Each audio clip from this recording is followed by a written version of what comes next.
Hey Gleek.io fans!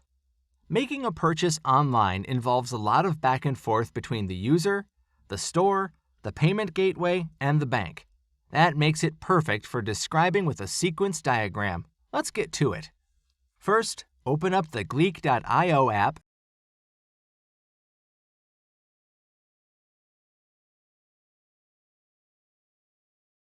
and select Sequence Diagram from the drop-down. We'll start at the point where a customer has already decided on their purchase. The first step is to add an item to the shopping cart. We'll need two objects, the user and the online store. Just type the name of each object and connect them with a labeled arrow, Add Item to Cart. The user has added an item to the cart, and that sends a message to the online store. Now we're going to tackle a simple conditional case. Just type /, the word opt, and give the fragment the name gift wrapping. Our online store is going to offer the option to choose gift wrapping. Then the user object sends the gift wrapping choice as a message to the online store.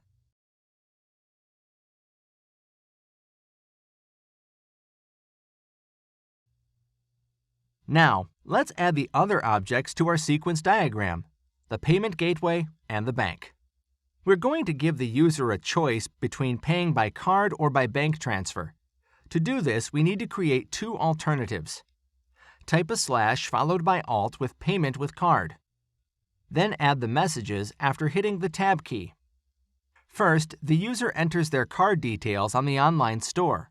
This sends a message from the user to the store.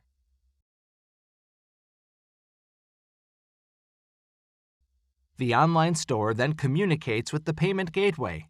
This lets the user pay with their card. The first part of the alternative frame is nicely boxed off by Gleek. Now, we need to deal with the alternative for a customer who wants to pay by bank transfer. This uses an else label. The online store has to give the user the bank details they need to make the transfer. This is a reply message and is shown with a dotted line with an arrow.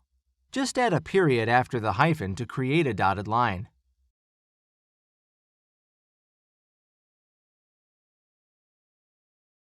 The user can then go ahead and complete the transfer. This will send a message to their bank.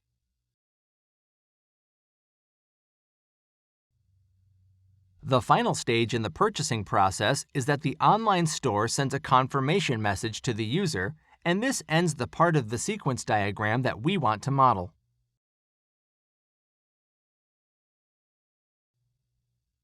You can probably see lots of ways that this diagram could be expanded.